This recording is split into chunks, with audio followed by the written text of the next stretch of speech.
Hey, y'all. Hola, welcome to 30 Minutes Down South. She's Allison. And he's Carlos, and we are two top producing realtors. With two extremely different Southern upbringings. Join us each week as we explore the Lake Murray area with our special guests.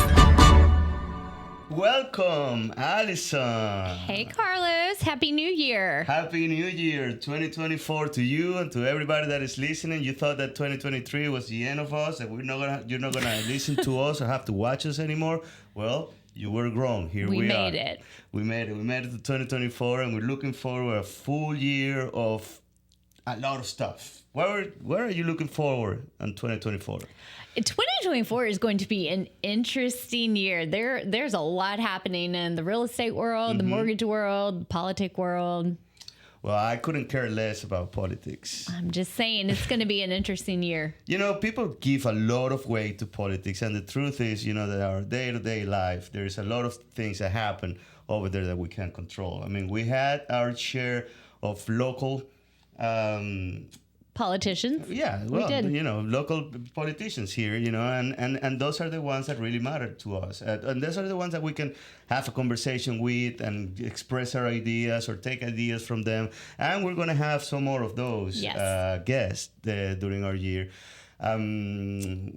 What else? What's your next goal? My next goal for this year? Gosh. Something that you can control. Something that you put yourself into it. So I really want to try and be a better version of me. But is that possible? Simplify. Simplify is kind of my word for the year. Simplify. Yes. I like that. I feel like we are so distracted, and you called me out on it earlier today as we were trying to have a conversation. I feel like I'm so distracted, as we all are in our daily lives, that I'm really wanting to just simplify things. And I read something today that was saying, you know, choose to be happy, not happy about, you know, what you're going to have and what you're going to do, but just happy in the moment. Okay. And I think a lot of that comes in simplifying our lives so that we can find happiness in the here and now. So what you're trying to do is focusing more on certain things rather than trying to go wide, cast a wide net? Yeah, I mean, focusing on, you know, blessings that we have now and being able to enjoy them instead of always looking for the next thing and what are we going to do next week and what are we going to do next month, but just enjoying today more. Well, I know where I was going. It was kind of deep, wasn't it? It was Deepak Chopra. You asked. Well, you know, I have you know, the one thing I always ask in New Year's is health. You know, health for me, health for everybody that I know, health for all my families, and you know, like trying to. But anyway, who do we have today? Well, we have Todd Howell. Okay, do you know Todd? I did not know Todd. I did not. This was your guest, your choice for the day, but I'm excited to hear what he has to say as we talk about the world of flooring. Yeah, and I figured that for the first guest of the year, it would be appropriate to start from the floor. Start from the ground floor. up. That's ground right. up, right? Well, kind of. Let's hope you hope your floor isn't sitting on the ground. All right, and welcome, Todd Howell. How you doing, Todd? Doing good, Carlos. Hey, Todd, thanks so much for being on with us today. You're our first guest of the new year. Yeah, you're setting up the floor. Nice. Talking about floor, Todd, tell us about your company. When did you start? What do you do? Give everybody that doesn't know you, which is only 2 or 3 people in this area, a little background about you. The flooring industry is a unique industry anyway.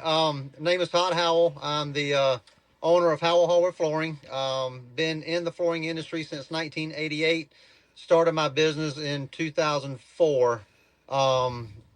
It was just a calling for me to do it as a business on my own. I was with Southeastern Freight Lines for right at 11, almost 12 years. And I actually dove into full-time with the flooring business when the economy tanked in 2008, 2009. the floor sanding industry, it's a unique industry in its own. Not a lot of us out here doing it. We stay very busy. It's weird. Don't have a lot of young people that really want to dive into the industry. So it's a dying trade. So being in my 50s, I'm still heavily active in doing the work myself. I'm currently sitting in my box truck while the boys are in there coating the floor. So did you say the floor sanding industry? Yes. Right now we've got, being in real estate, you guys know, you've got your LVPs, your pre-finished floors, your engineered floors, all these stuff that come, pretty much ready-made, and they go down and they're finished. Well, you've got all these houses that were built. I don't know. You've got houses that are 200 plus years old that have real, true hardwood floors in there. And at some point in time, these floors need to be resanded and refinished, stained. People updating homes, tearing down walls. You got to be able to patch them in, with the proper material. Absolutely. And that's one of the a lot of aspects. And Todd, and that's one of the advantages of hardwood floors, right? Compared to LVPs or engineered hardwoods that you cannot. 100%. Just personally, I'm not a huge fan of the engineers. I know when you have a house that's on a concrete slab, you're kind of limited to what you can do. So the LVPs and the engineers work great. There's the advantages of a sand and finish floor. We can pull up and patch and resand, a solid floor. Like I say, I sanded a plantation home out in Winsboro. It was, he's actually on the historic registry. It's almost a 200-year-old plantation home with, original heart pine floors. And we're going in there and you can get reclaimed wood and patch it and refinish it and make it like it always happened that way. That's pretty awesome. I have hardwoods in my house and they've needed refinishing for 10 years. So I may be giving you a call. If you don't like me, I can get you a good guy. Well, I was talking with a friend of mine who actually just purchased, a flooring company, and they don't do hardwoods, but he said, why don't you just go over it with LVP? And I looked at him like he was crazy because I guess I'm old school. I was born and raised in South Carolina. My aunt has a plantation home. And I said, what? Seriously? Like put vinyl over my hardwoods? And he was like, oh yeah. And I said, never gonna happen. Not that I'm against vinyl, but right. To come in over hardwoods, I just couldn't do it. Yeah. My personal opinion of that, it's the LVPs and the engineers, especially the LVPs being a floating floor, they can lay over the top of them. I'm not a fan. I know they're very durable. They're water resistant. You can do them in bathrooms, kitchens. It does have its advantages. It's a clean look, but you will never get the true look of a hardwood floor with a plastic product. It's just not possible. Like I say, they do have its advantages. I know a lot of people, and I do a lot of LVPs myself. They'll do them in rentals because they're durable. They're easily replaceable. I don't really care for, someone, and I do a lot of upscale custom homes, 3, 4, 5,000 square foot homes. And I see people putting LVP in those, and it really it almost hurts my feelings because I'm like, it's just a cheap way out. What is the price difference, Todd, between a top of the line LVP and a hardwood floor? It's probably close to double, probably not quite double. Mm-hmm. The process in a sand and finish floor is, you have to put it down and you have to sand and finish. You can't have other contractors on there. There's dry time for polyurethanes. So there are some disadvantages just from a timing standpoint, to go with the real hardwood floor. But for me, you can't beat them though. I can forever patch them, forever touch them up.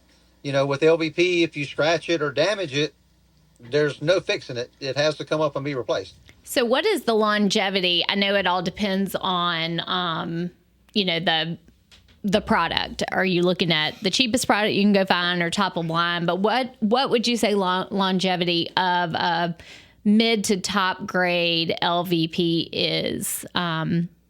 over, lifespan. And for those who don't know LVPs, yeah, luxury vinyl plank. Yeah, because, I mean, like you were saying, I think they're great for rentals, investment properties, even, slabs. But just curious, like if I'm building a custom home that I'm planning on staying in, what would you do? Would you pay twice the cost for the hardwoods? I mean, I 100%. I know I would. Yeah. I mean, I just cheap is cheap. You get what you pay for. I mean, that's the old saying. I mean, and it stands true. So for you, there is still a huge gap in quality and feel between the LVPs and hardwoods? Absolutely. Okay. Are they still using a lot of the engineered flooring, or is it kind of become more obsolete? If they're going engineered, they tend to be going ahead and going with LVP because the LVP is cheaper than the engineered. Mm-hmm. Unless you're on a concrete slab, an LVP floor is floating, so it does move a little bit. Whereas an engineered, you glue it down on concrete, or nail it down, on a subfloor. But yeah, I don't, from LVP standpoint, I don't see a lot of engineered anymore. And I might be wrong in that, but I'm in a sand and finish market. I don't even look at a lot of engineered floors. Yeah. And in that particular thought process, where do you see the industry in 5 years? Is the hardwoods less and less and less common to find? I don't think you're going to find it less and less to find. I think you're going to find the people that are in the industry of sand and finish work. If we don't get some young employees that want to take it on, you're going to see the trade die, and they won't have no choice but to go the other way. Oh, I see. And that's one of the problems that you and I were talking behind cameras, that labor has been an issue for you. How many employees do you currently have, and how many openings do you currently have? Right now, I currently have 5, which is, I mean, that's a lot for the industry. Most of your sand and finish guys are running around. It's a father-son team or 2 friends doing it that don't want employees. That don't want to, that don't want to grow. With me having 5, I'm able to do, some larger projects. Some of my projects, I've done the governor's mansion when Governor Haley moved out before Mr. McMaster moved in. What was the weirdest stain that you found in that project? Do what now? The weirdest stain. Weirdest stain? Yeah. What is the... well, I saw the skeleton of a lizard behind a picture on the mantle that I wish it could have talked. How about that? I've got a picture of that on my phone. I'll show it to you. Oh, really? You gotta send it to us now. So that's a cool project, Todd. So you refinish all the hardwoods from the governor's mansion. What other cool projects do you have in your belt? I've done the Sunoco plant in Hartsville. Mm-hmm. The president's boardroom. Oh gosh, Carlos. I mean, there's a lot that I can't even remember. All right, I know that Allison is gonna like this answer. What is the oldest floor you have put your hands on?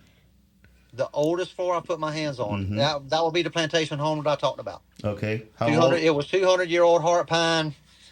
And it had been painted. It had never been sanded before, and it had been painted. I'm gonna call it Confederate gray. Probably 5 or 6 times. Oh, wow. They'd painted the floor.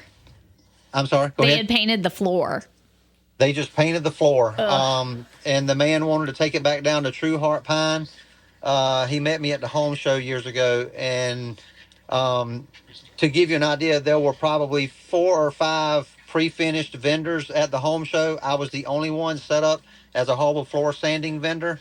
And every time they had a sand and finish question, every single one of those vendors that sold pre-finished would walk the customer over to me, and I took the customer from them, and they never looked back.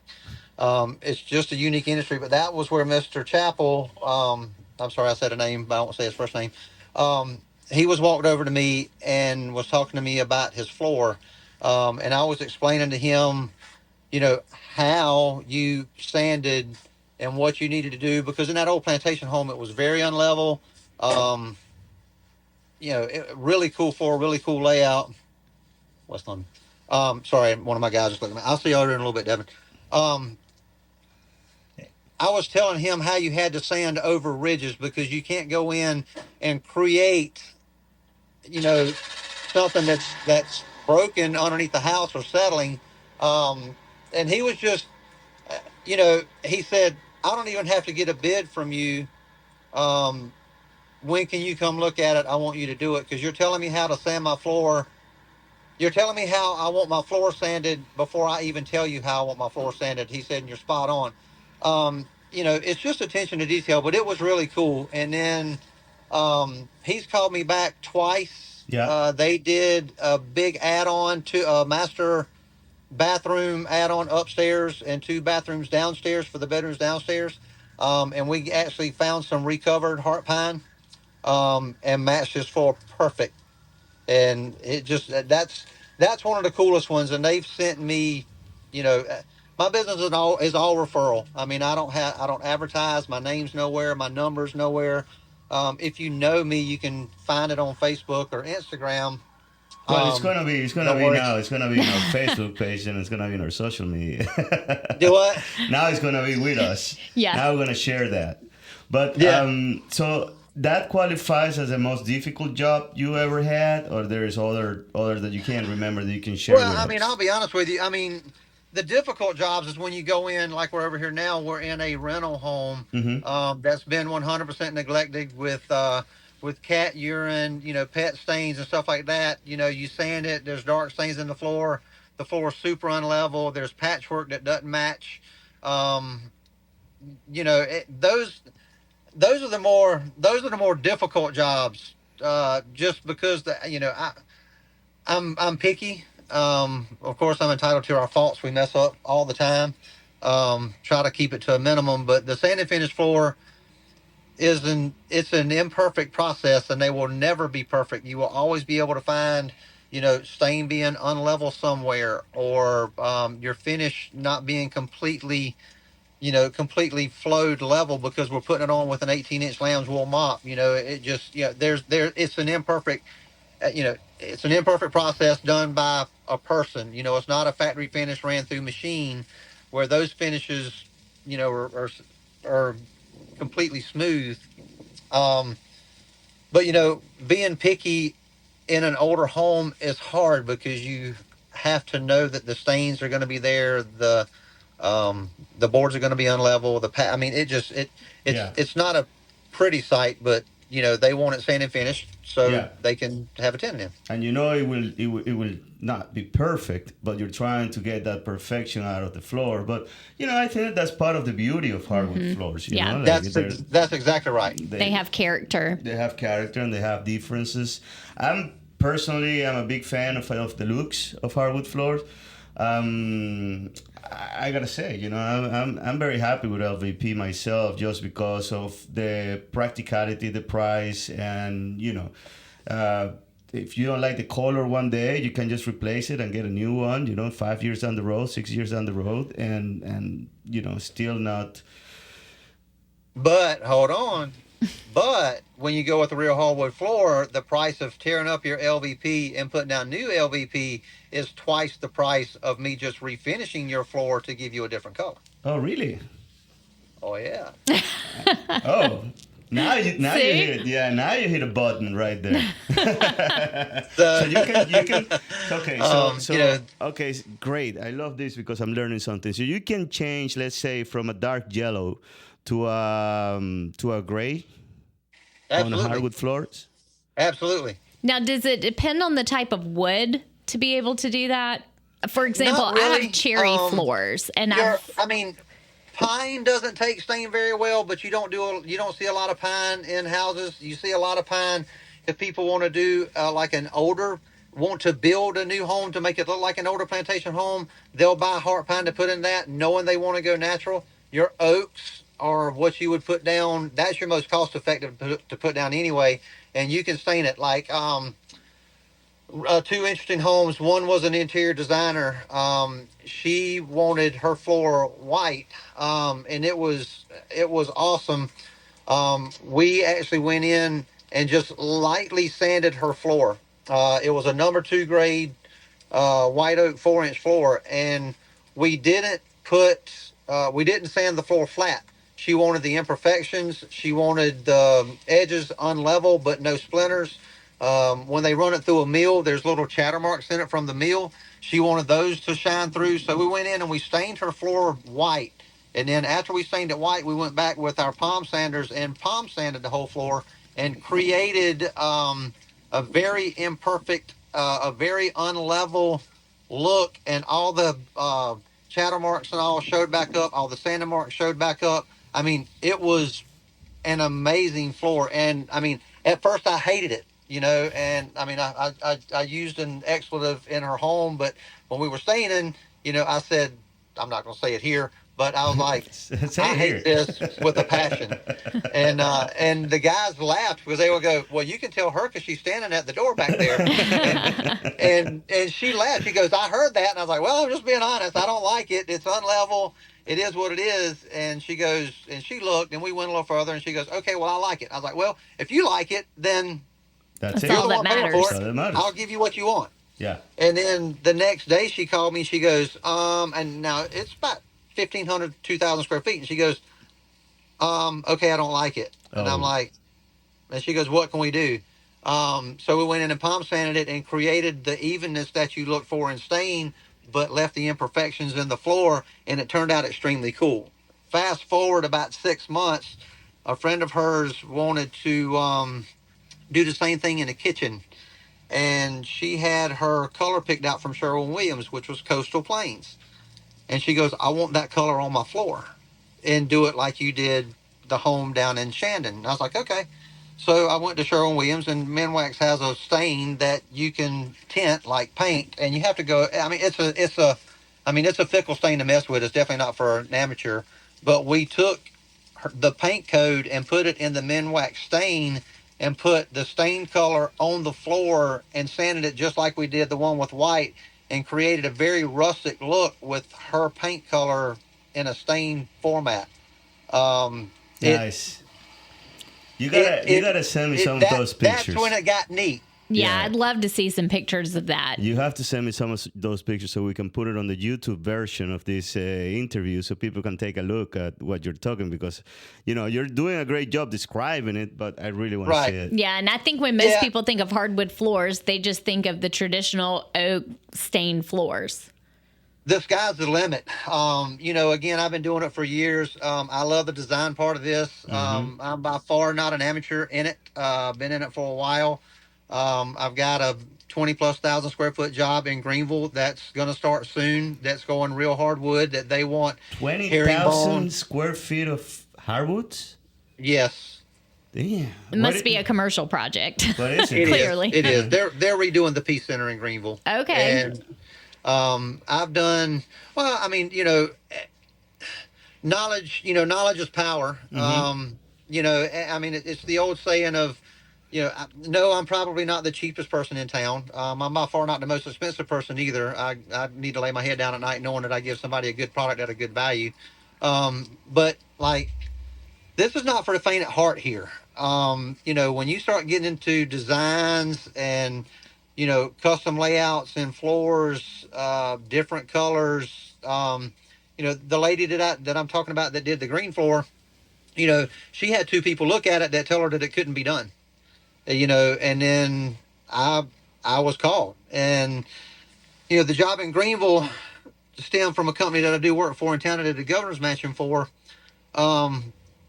They had someone working in the Biltmore house up in Asheville, and it was a FaceTime call, and I asked them if I needed to ride up there because I'd have helped them, or whatever, but they needed the knowledge, and I'm by far not saying I'm the most knowledgeable person here, but when you're doing the sand and finish work, you have an attention to detail that I'm gonna say a normal floor guy that just puts down LVP or engineered, it's a different eye. Yeah.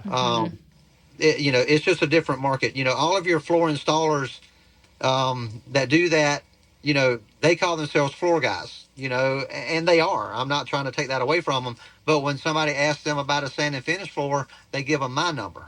Yeah. So they, and so I can do the installs, the LVPs, the engineers. I say me. I mean my guys. Mm-hmm. Do you Todd? Do you do tile too? I don't have time to do tile. Okay, I have been asked several times just because of the eye and the attention to detail, and I just don't. I don't want it. I don't want to do anything else. I've coated some concrete from a personal standpoint. I love that. I've done it for a couple people that just wanted me to do it. I've thought about getting into that, but because I've already got most of the equipment that it would take to really do it. Mm-hmm. But I don't want anything else on my plate. I mean, I'm as busy as I can be doing just hardwood floors. And since I got a revelation of why is hardwood better than LVPs, can you give me a quick summary comparison between, say, tile and hardwoods? Why would somebody prefer hardwoods over tile or vice versa? That would be personal preference. Okay. You got a lot of people that don't want hardwoods in the kitchen because of grease and stains and stuff like that. It wipes up on tile. You've got a lot of people that do hardwoods in kitchen that want hardwoods in kitchen. Tile is by far much better in bathrooms because it's water resistant, yada, yada, yada. Hardwood is, it's a softer feel than tile when you're walking around. But those two go hand in hand for me. Mm-hmm. Tile in bathrooms, laundry room, tile in your kitchen if you want tile in your kitchen. But I prefer hardwoods in kitchen. I like the flow. Cool. Yep. Well, we're officially on the 2-minute warning. I've got more to say. No, I'm just kidding. There's so much more to it than I really thought about it, and I did not even, I guess, wrap my head even after being in real estate as long as we have, that they're specific guy to call for sand and finish floors. So glad to know Carlos had a good contact for us and who to send people to now, including myself. So, well, cool. Well, I mean, I'm there for y'all if you need me, of course. I mean, but it's a busy industry. Mm-hmm. Even with 5 employees, it's really busy. Oh, and before we finish, you said that you're looking for 1 or 2 extra guys to join your team. Is that yeah? When you want to start? If you have time for a podcast, I can work you. Tomorrow morning. Okay, 8 o'clock. Wait, I get up at 5 and go to yoga. When you want to start? After yoga. No, well, Todd Howell, thank you so much. Thank you for your time. Thank you for illustrate us a little bit about the world of flooring, and thank you for being our first guest of the year. Absolutely, that was great. I will definitely send you some pictures of some designs in those color floors, so y'all can post them. Yeah, that would be good. Excellent. We appreciate it. All right, bye, Todd. No problem. Y'all have a good day. Thank you. You too. So that was interesting. Yeah. Who knew that? I mean, when you said flooring guy, I'm thinking, all types of flooring. Who knew someone specialized? He does all type of flooring. He does specialize in hardwoods because he loves that. And, like he said, there's not many people specializing in hardwood. Kind of a dying trade.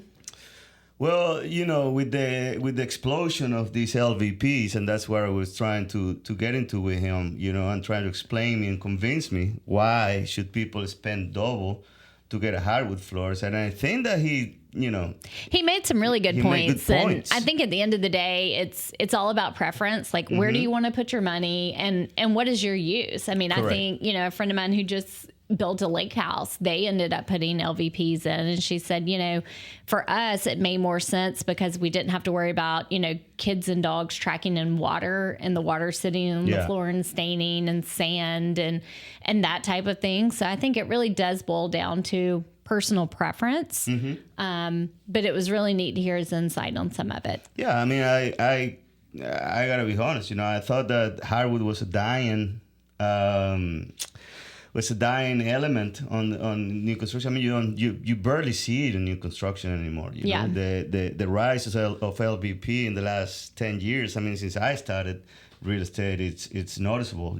Both in quality, both in designs, colors. But hardwood has been the staple on flooring for 200 hundreds of years. Yeah. And the fact that you have people like Todd that they can come in and make it look like new, or even change your colors. I didn't know. I didn't know that you can change your color that easily on hardwoods. I thought that you were very limited on it, but that's an eye opening in there. And good way to kick off the year with new knowledge. Yeah, and that's what we're here for. Information. We're here we're here to learn and share that learning with everybody that listens to. That's right. That's it. 30 minutes on the notes. 30 minutes. Thank you for listening. And next episode is going to be very, very, very good. We have a surprise. It's always good. All right. Bye. Have a great week. Bye.